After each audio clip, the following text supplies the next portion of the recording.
Hey, we're live.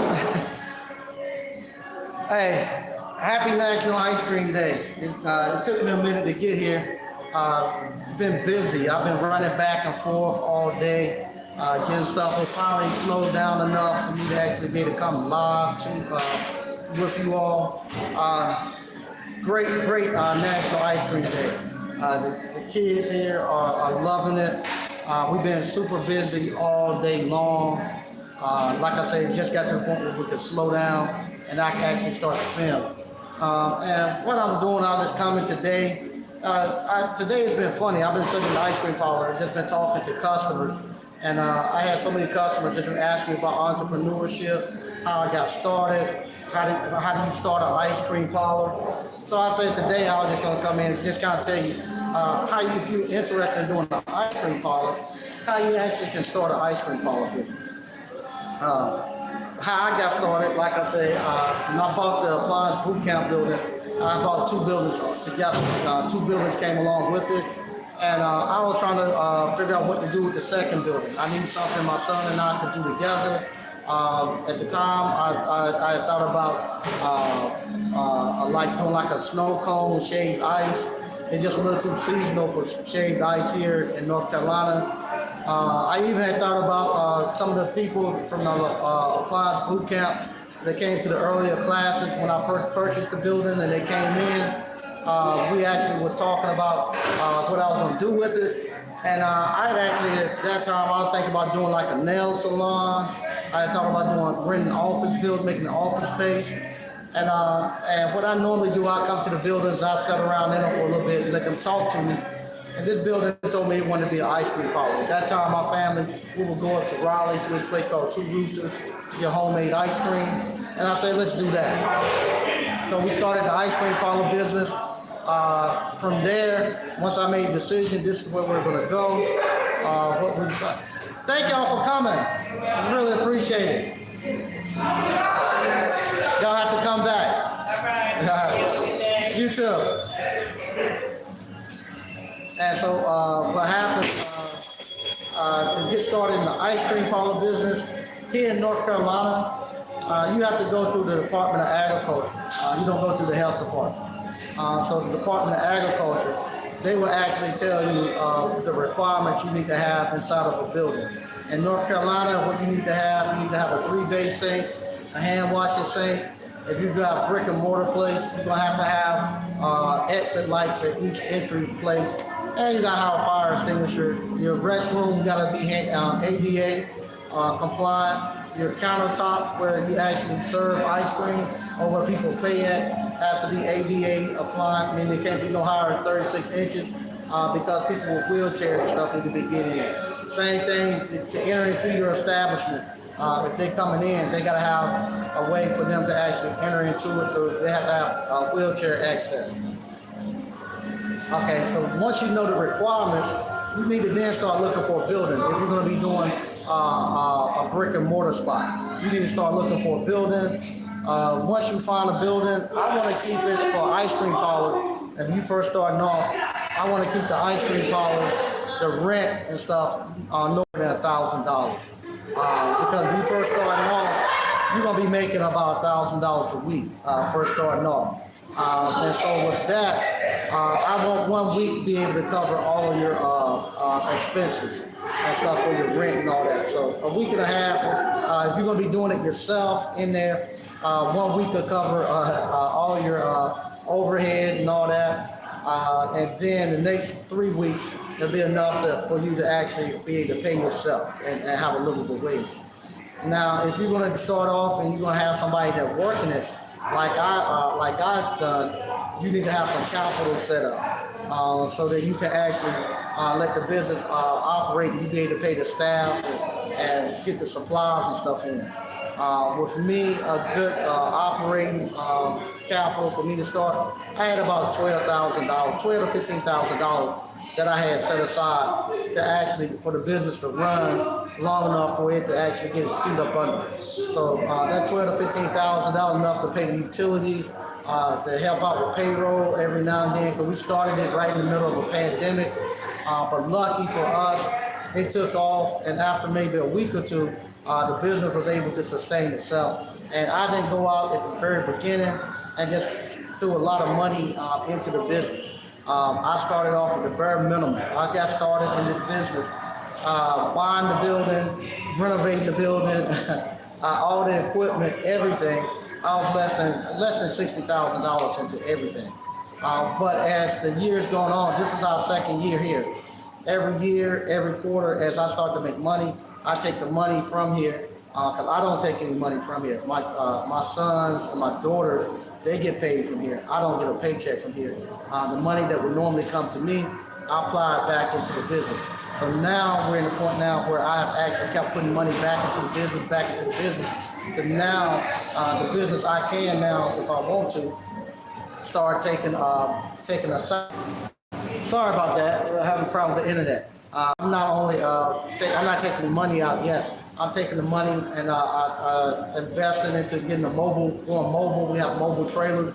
I'm gonna probably do 2 more mobile devices, and that's working well. I'm gonna actually open up another location out in the Rocky Mountain area. So the money that would normally come to me, I'm just pushing it back into the business. Luckily for me, I'm at the point where I have enough stuff going on, enough cash flow from other things that doesn't require me to pull money out the business. I'm actually looking long term and building enough so that later on in my life, when I get to be 60, 70 years old, this right here can take care of me, and not only me, but my kids and grandkids. But yeah, so you need to have some working capital. So like I say, you want to try to keep the rent at about $1,000. Once you find a place, you need to contact your town manager or zoning and planning in your town before you sign a lease or anything. You need to call them and ask them, say, hey, I'm thinking about opening up the ice cream parlor in this location, and you need to get approval from them if you can actually put it there. You just can't buy a building or rent a building and throw a business in. You got to get approval from your city manager or town and planning. They'll tell you if it's okay to do it. Once they give you the approval to do it, then you can go ahead then and sign your lease. Or if you're going to buy, you can go ahead and buy it then. And then once you buy it, like I said, it doesn't require a lot. I make my own ice cream. You need to decide if you're going to make it or if you're going to buy it. If you're going to make your own ice cream, I prefer the Emery Thompson. I use the Emery Thompson machine.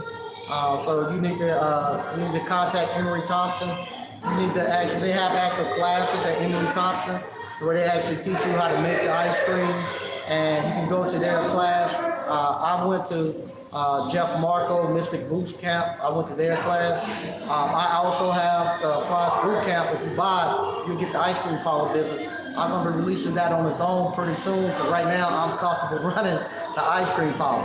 I do very well at this ice cream parlor, so I'm comfortable running it now. So I'm able now to release the active course with real numbers with it. So I have that coming out too. But you need to take a course or somebody, find you an ice cream parlor mentor to get you up and running, so you can learn how to make your flavors and learn the ins and outs of the ice cream parlor business. And then once you get up and running, I make my own ice cream. I have a staff, high school kids that actually that run it while I'm not here. So I come in.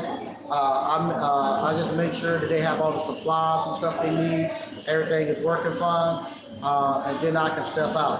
Today it's been super busy, so I just been on standby because they've been running out a lot of stuff, and I just go get the stuff, making sure that they're good. I'm gonna show you all what I have right now, going how it looks now in the ice cream parlor. So right now I'm gonna switch the camera around. And this is our ice cream parlor now. If you look at it, there you go, ice cream solves everything. You see that the best in Johnston County. And you can see my staff back there, dancing, having fun. They've been working hard today. I mean, nonstop since the time we opened. But yeah, this is where the ice cream parlor is at now. And like I say, it didn't start off like this. It didn't start off, but we're actually constantly plowing money back into it. I'm gonna spin it around here so you can see what we have here. Let me see everything we got going on in ice cream parlor. Right here. Everything. Even outside.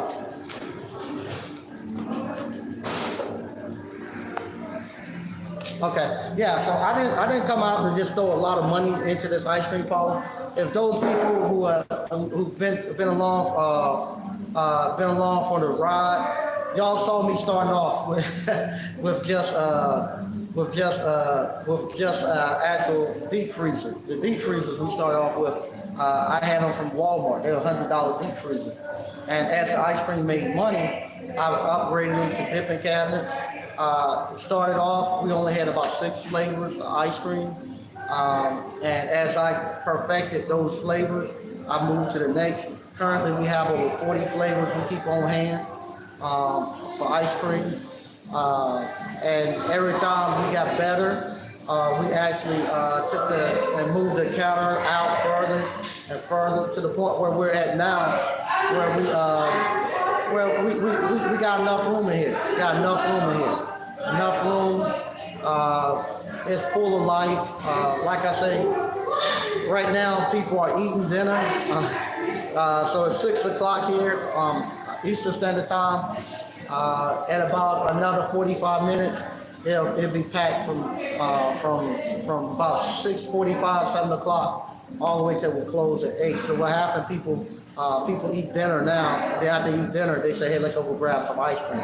Matter of fact, I'm gonna have to leave in a little bit because my wife and daughter, they cook and they text me saying bring a pint of Oreo ice cream home. So yeah, so my family's the same way. After they eat, they're looking for the ice cream too to go in. But this is good. This is a great thing. Where it's great for retirement if you're if you're running your appliance repair business and you're not going to grow your appliance repair business to the point for you to be able to retire. You can do something like this with this ice cream parlor business. You can get it up and running for about $15,000 if you don't buy a building. But if you don't buy a building, you can get an ice cream parlor running for about $15,000, and it'll generate enough cash where it's almost passive. I have to just come here, make sure the place is running properly, and make sure they got supplies. But after that, it's pretty much passive. Where I don't have to be here. Like now, I've been here today because I wanted to talk to everybody. We had the new mural. I thought I was gonna be able to go live during the day here, but every time I sat down, Mr. Sneed, we need this, we need that. So I was constantly back and forth, making sure everything operates. And then so many customers just sitting down asking me about how I do this, what made me want to do it, and all that.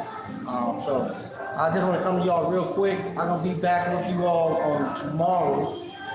And tomorrow I'm gonna read some. Hey, what's up, BK from the Rocky? Say enjoy the ice cream. ABC fan, all right. Quentin Hodge, say hey Mike, you look great, thanks. Nick Jim, hey, how you doing? Hey, ABC fan, hey Mike, the mural look great, thanks. But yeah, I'm gonna be coming to you all tomorrow. Tomorrow I'm gonna probably be talking about just the. I know what we're talking about. I already know because we've been having this conversation for the last 2 days at my household. My daughter has been, her and my son been working at the farmer's market. They've been running the trailers, and she's starting to see real money coming through there. And so today we have our little family meeting. And this is the first time she ever been on my side, on the business side. So this time now I got somebody that's on my side now saying, hey, this business thing is good. So I'm going to talk about that. Tomorrow, I'm going to probably, unless something changes, tomorrow we're going to probably be talking about if it's best to actually send your kids to college or buy your kid ice cream tray. We'll see how that goes. Which is the best. I just really enjoying it. You didn't like that? We voted. Y'all voted. Y'all don't like no good music. Jesus Christ. Man, I thought everybody liked Adele.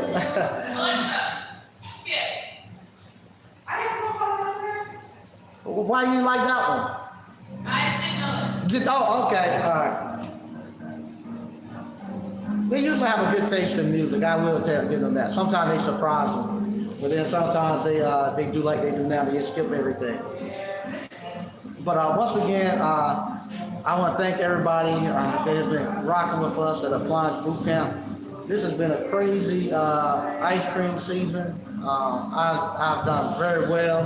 I like to show more of the numbers. I've gotten many warnings from people who say, "Nah, you don't need to show numbers and stuff anymore. It's not safe." But I just assure you all, this ice cream season has been crazy. It's been very good. I figured it out already how this thing works, and we're putting it on cruise control. In the next couple of months, we'll be going a lot more deeper into the Appliance Boot Camp. We're going to have the Compass Day coming up, so I'll be down there. We got some stuff coming up with that we're going to be doing with Keith. We got a lot of stuff coming up in the next couple of months. Where I'm getting back into the appliance repair. It's just this last month in the ice cream season, and I just been my mind and my energy had to be tied up into this ice cream parlor. But like I say, in the next couple of months, I'll be getting right back into the appliance, and I'll be going deeper into the appliance thing. I'll see you all on Monday, and we're gonna be talking about, is it better? That's what I'm gonna talk about. Is it better to send your kids to college, or is it a better investment to buy your kids an ice cream trailer or a snow cone trailer or something like that than to send them to college? Once again, thank you all for watching, and I'll see you all tomorrow.